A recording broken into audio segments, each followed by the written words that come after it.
ॐ कृष्णाय वासुदेवाय हरये परमात्मने प्रणतक्लेशनाशाय गोविन्दाय नमो नमः। तप्तकाञ्चन गौराङ्गीं राधे वृन्दावनेश्वरीं वृषभानुसुते देवी स्तं नमामि हरिप्रिये। नमस्त्रिकालसत्याय जगन्नाथसुताय च सभित्राय सपुत्राय सकलत्राय ते नमः। वाञ्छाकल्पतरुभ्यश्च कृपासिन्धुभ्य एव च पतितानां पावनेभ्यो वैष्णवेभ्यो नमो नमः। ॐ स्थापकाय च धर्मस्य सर्वधर्मस्वरूपिणे अवतारवरिष्ठाय रामकृष्णाय ते नमः। जननीं शारदा देवीं रामकृष्णं जगद्गुरुं पादपद्मे तयोः श्रित्वा प्रणमामि मुहुर्मुहुः। जयरूप सनातन भट्ट रघुनाथ শ্রীজীব গোপাল ভট্ট দাস রঘুনাথ এ ছয় গোসাইয়ের করি চরণ বন্দন যাহা হইতে বিঘ্ন নাশ অভীষ্ট পূরণ। Glories to all Vaishnav devotees, glories to all devotees of the Lord, glories to Sri Chaitanya Charitamrita Granth Raj. Today, this is the first session on Sri Chaitanya Charitamrita. People who are the followers of Gaudiya Vaishnavism, the Vaishnava sect that has been started by Sri Chaitanya Mahaprabhu, are very much aware of this holy text, Sri Chaitanya Charitamrita, originally written in Bengali and by the grace of Srila Bhaktivedanta Swami Prabhupada, now translated in almost all the languages across the world. Sri Chaitanya Charitamrita is not only a spiritual text, a dharma grantha, but it is a document of a specific time frame of not only Bengal but also India, which captures the spiritual essence of the Indian culture and Indian tradition and shows us the eternal truth, leads us to the eternal truth. So, it is not only the duty of a Vaishnava devotee, a Gaudiya Vaishnava devotee, to learn, to go through, to speculate upon, or to discuss and preach this great text, Sri Chaitanya Charitamrita, but it is also the duty of every Sanatan Dharmavalambi, anyone who calls himself a follower of Sanatana Dharma, to have a thorough understanding of Sri Chaitanya Charitamrita and propagate the eternal truths that has been documented in this holy text. Moreover, if we consider the life of the devotees of Sri Bhagavan, so one of the main things that that is a part of the life of a devotee is contemplation on the divine Leela, the divine pastimes of the Lord. And Chaitanya Charitamrita is like a reservoir. It's not only a reservoir of the divine Leelas of Sri Chaitanya Mahaprabhu, but also a reservoir for the divine Leela of Sri Krishna as well. So, anyone, any devotee of the Lord, of any form of the Lord, of Lord Rama, Lord Krishna, or Lord Shiva, or any other form of the Lord, it's of utmost importance for them to go through Sri Chaitanya Charitamrita, because Chaitanya Leela, it's like a demonstration of the tattvas, of the eternal truths that the Vedas have proclaimed for us. So, if you want to see a demonstration of the eternal truths that our Vedas and Upanishads have declared in a day-to-day life, in a in the life of a great personality, then also Chaitanya Leela is the place that you should look for, because in Chaitanya Mahaprabhu you see all the great messages of all our acharyas, of all our prasthanatrayi, in a very gist format, in a very, in a very documented way, where you can just refer to any of the actions of Sriman Mahaprabhu and again, like, simultaneously refer to a verse in the Upanishads, where you will find that the verse in the Upanishad and the actions of Mahaprabhu are totally in sync.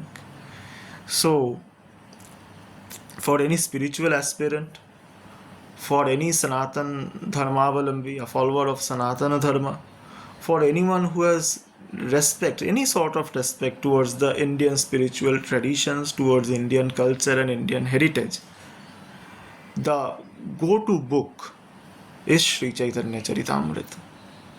It not only explains the Vaishnava theology of creation, but it provides, great explained commentary on what is bhava, what is the mood through which to approach God, what is the mood through which you should trace the path of your spirituality, what should be your bhava, what is prem, what is the divine love of God. Is it very similar to what we see in our material world? Is it very similar to the conjugal love of a man and a woman? Is it that what we should call as prem? What is prem? What is bhav? Who is Radha? Who is Radharani? Who is Krishna himself? This basic, this basic topics that not only a Vaishnava devotee but also any follower of Sanatana Dharma should be aware of in its fullest extent. They are all very categorically documented in Chaitanya Charitamrita.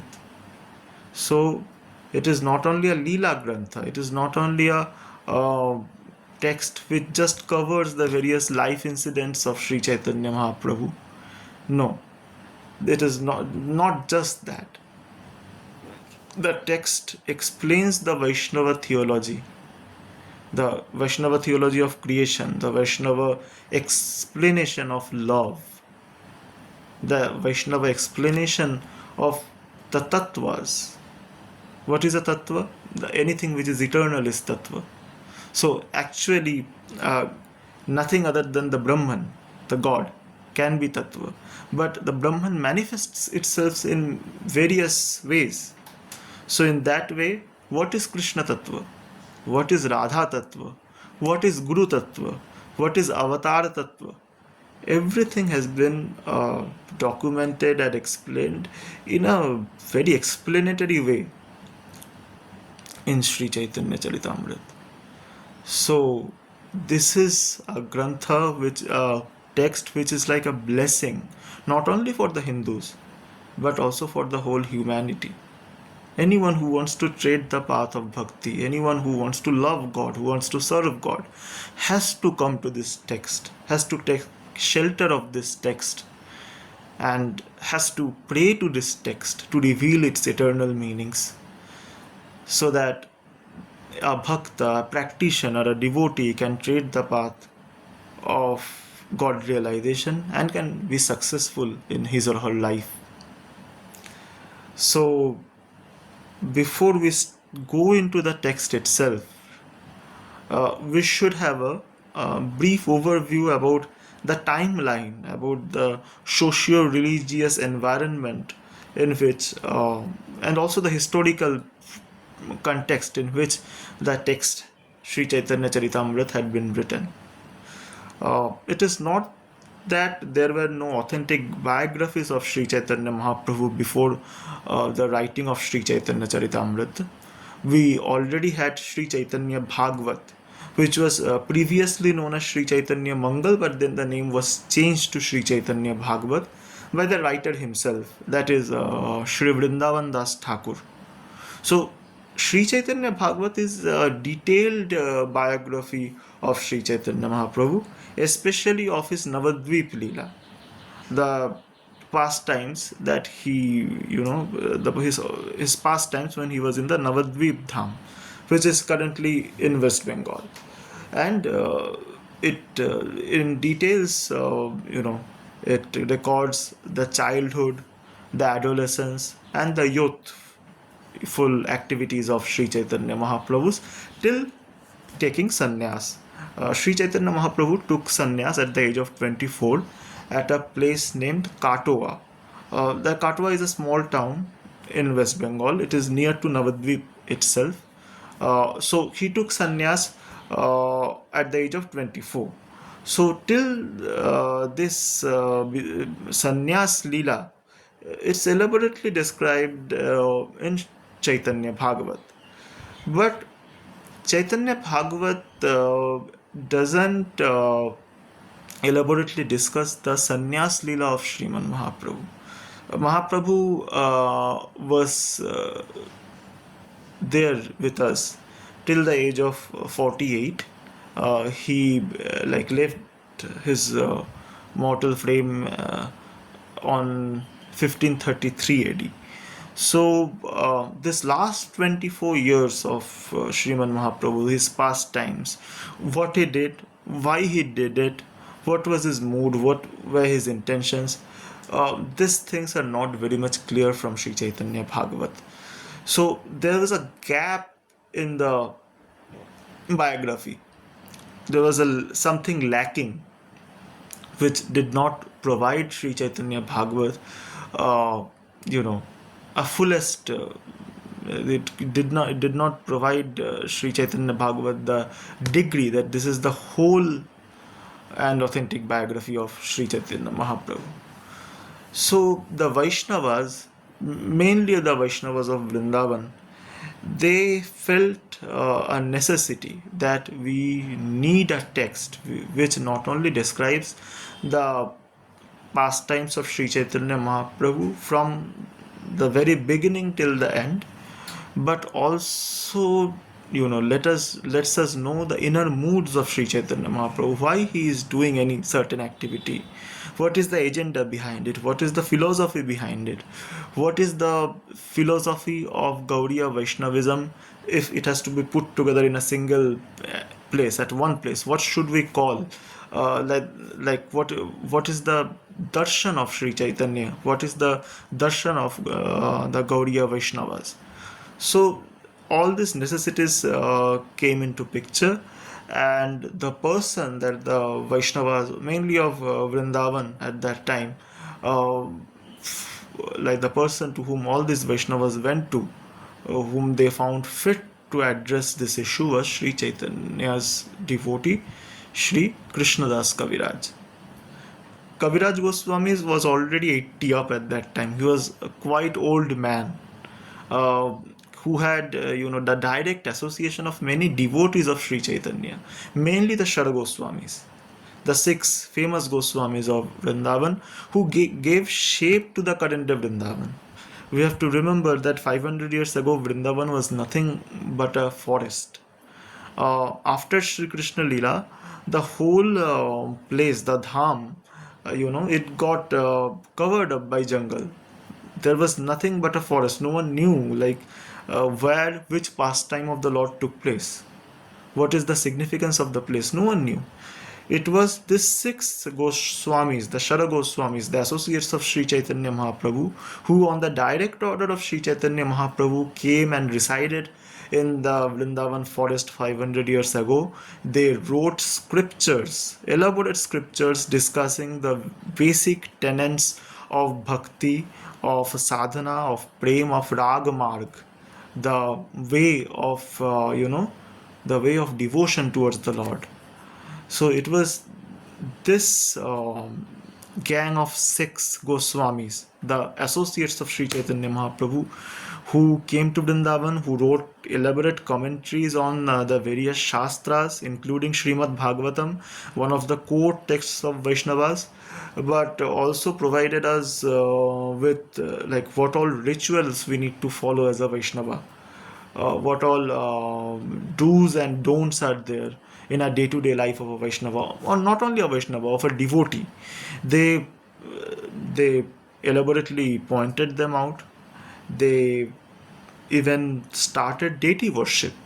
You know, the most of the main temples of Vrindavan, Sri Govind Dev Ji, who currently resides in Jaipur, Sri Madan Mohan Ji, Sri Gopinath Ji, Sri Radharaman Ji, who still resides in Vrindavan. They are all, they're the mercies, these vigrahas, these deities. They are the living mercy of the 6 Goswamis on the devotees, on any devotee of the Lord. So, Sri Krishnadas Kaviraj, the author of Chaitanya Charitamrita, had received the direct association of the Goswamis of Vrindavan, and had, taken notes of the various pastimes of Sri Chaitanya, not only of Mahaprabhu's Navadvip Leela, but also of the Sannyas Leela. So, for example, Raghunath Das Goswami, who used to reside at the banks of Radha Kund, he was a direct associate of Sriman Mahaprabhu in Puri. And Sri Krishnadas Kaviraj had the chance of directly associating with him for several years. So whenever he would listen about the pastimes of the Lord in palm leaves, Sri Krishnadas Kaviraj would take notes of it. So he was definitely the go-to person for the young Vaishnavas of Vrindavan at that time, who wanted to know about the Nilachal Leela or the Sannyas Leela of Sriman Mahaprabhu, especially about the Gambhira Leela of Mahaprabhu. Gambhira Leela means the last 12 years of the life of Sri Chaitanya Mahaprabhu, because this is a like secret Leela. The last 12 years of Sriman Mahaprabhu was not enacted, mostly it was not enacted in front of public eyes. It was mainly two of his most confidential associates, Sri Swarup Damodar and Sri Rai Ramananda, who had witnessed this Leela of Sriman Mahaprabhu in Radha Bhav, in the mood of Sri Radharani. So, other than anyone who is very close to Sri Swarup Damodar or Sri Rai Ramananda, no one would have, the chance to get to know about the pastimes of the Lord in this last 12 years and his internal moods, the whys and hows of the Leela. Why is the Lord acting like that? Why is the Lord doing this and that? How is the Lord being driven by the mood of Srimati Radharani? So only a very close associate of Sri Swarup Damodar or Sri Rai Ramananda would have had the chance of knowing about these secrets. And luckily, Sri Raghunath Das Goswami was tutored. He was tutored by Sri Swarup Damodar in Puri, under the direct orders of Sri Chaitanya Mahaprabhu. Sri Chaitanya Mahaprabhu, when Sri Raghunath Das Goswami came to him in Puri from Bengal, he had just given Sri Raghunath Das Goswami to Sri Swarup Damodar, that Damodar, you take care of this person. You teach him, you guide him, you make him what he should be. So, Sri Raghunath Das Goswami was one of the close associates of Sri Swarup Damodar. And from Sri Swarup Damodar, Sri Raghunath Das Goswami came to know all the secret Leelas of the Lord in the Gambhira, where the Lord resided for the last 12 years of his life. So, again, like Krishnadas Kaviraj, the author of Chaitanya Charitamrita, had a long association with Raghunath Das Goswami. So he collected all these materials from Raghunath Das Goswami whenever he had chance and kept a note of it. That's why at the end of every chapter of Sri Chaitanya Charitamrita, you find a constant verse, a verse which is constant at the end of every chapter of Sri Chaitanya Charitamrita. Shri Rup Raghunath Pade Jarash Chaitanya Charitamrita Kahe Krishna Das. I bow down at the lotus feet of Sri Rupa Goswami and Sri Raghunath Das Goswami, and then I discuss or elaborately present before the devotees Sri Chaitanya Charitamrita. This is because uh, all the main, the core materials of Chaitanya Charitamrita was gathered either from directly from the association of Sri Raghunath Das Goswami, or from the text that Raghunath Das Goswami wrote, or from the Goswami Granthas, all the Granthas, the texts that the six Goswamis had written related to Sri Chaitanya Mahaprabhu and Srimad Bhagavatam, and the various tattvas like Bhakti Tattva, Radha Tattva, Krishna Tattva, Prema Tattva, and other stuffs like that, or from directly from the association of Rupa Goswami or Sanatan Goswami. So that's why in a humble gesture at the end of every chapter there's a constant verse by Sri Krishna Das Kaviraj paying obeisance to Sri Raghunath Das Goswami and Sri Rupa Goswami.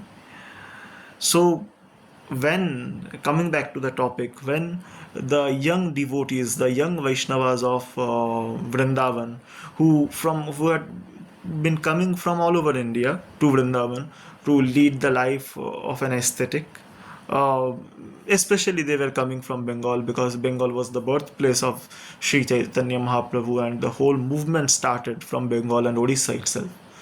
So they felt a gap, that we know about the Navadvip Leela of Mahaprabhu. The six Goswamis are there. They have written elaborately in Sanskrit about the various tattvas, the basic elements of doing bhakti, and they have also elaborated in their commentaries on Srimad Bhagavatam as well. But they are mostly in the Deva Bhasha, in Sanskrit. Sanskrit was already not it was not the vernacular language. In fact, at the time of Mahaprabhu as well, for most of the Bengalis, the go-to language was Bangla. They didn't have much exposure to Sanskrit. Likewise, for many other people coming from other parts of the country, Sanskrit was not the go-to language. So, for the normal Vaishnava devotee masses, for the mass of Bengal, for the mass of devotees of the Lord, Goswami Granthas were not very easily approachable, right? And not only that, the pastimes of the Lord in Puri, especially the last 12 years of the Lord, the pastimes, the mood, everything was unknown to the Vaishnavas, the new Vaishnavas who were coming into the fold of Gaudiya Vaishnavism at that time, who were renouncing their homes and coming to Vrindavan for doing sadhana. So, someone had to cater to these spiritual aspirants. Someone had to give them the prasad of Sri Chaitanya Lila. And all the Vaishnavas of Vrindavan at that time found Sri Krishnadas Kaviraj to be the person fit for doing this, because he had collected this nectar. Sri Krishnadas Kaviraj had collected this nectar of the pastimes of the Lord from the direct associates of the Lord himself. So now was the time for him to distribute this nectar, this prasadam, to the other devotees, and for the benefit of the whole world for eternity. So that's why he was approached. He was very reluctant in doing this job at first, because he didn't consider himself eligible for writing the leelas of Sriman Mahaprabhu, because we know that Shri Vrindavan Das Thakur, who had written Sri Chaitanya Bhagavat, is considered the Vyasa of Chaitanya Leela. There is no one more competent to write the Chaitanya Leela other than Sri Vrindavan Das Thakur, because he was the direct disciple, in fact the last disciple of Sri Nityananda Prabhu. So he was directly commanded by Sri Nityananda Prabhu to write about the Gaur Leela. So who can be more eligible? Who can be more,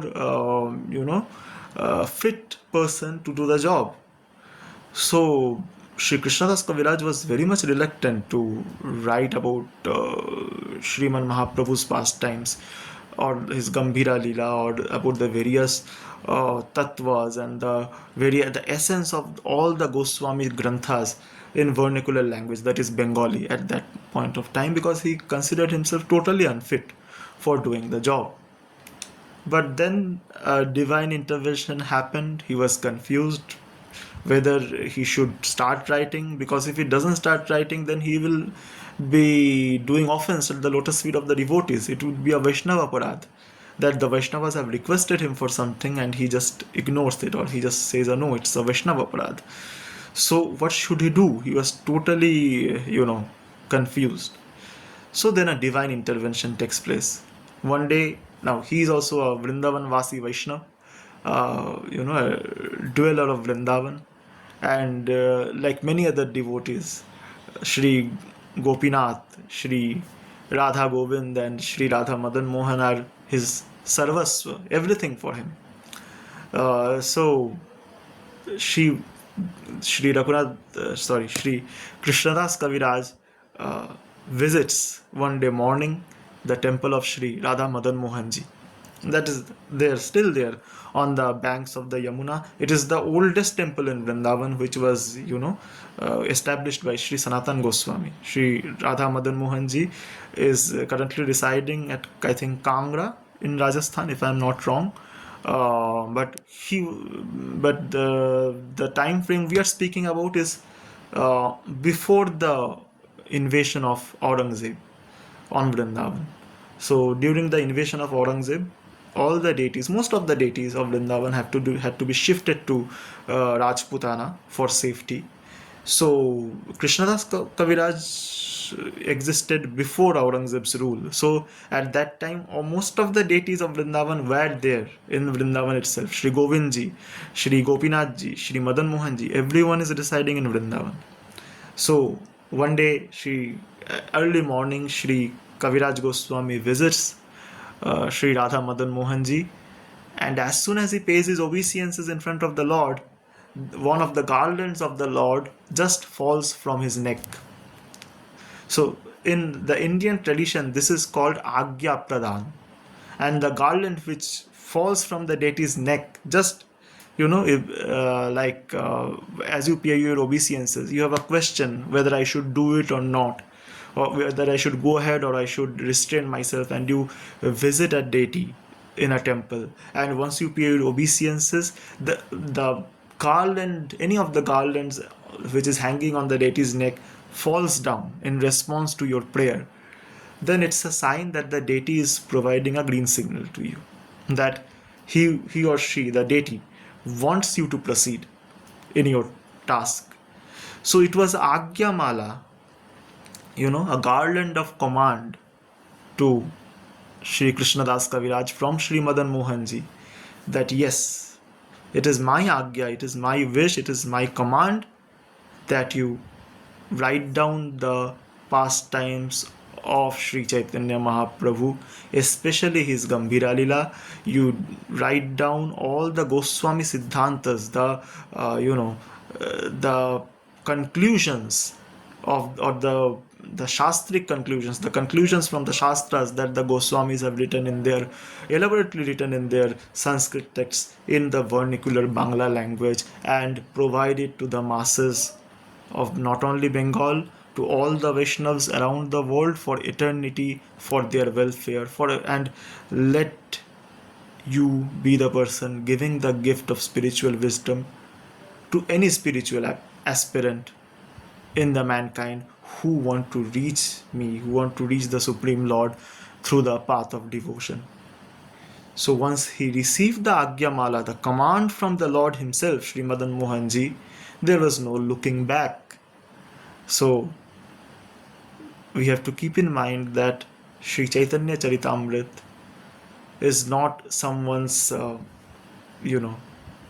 literally like a literary exposition of someone's great might or great panditya or anything like that.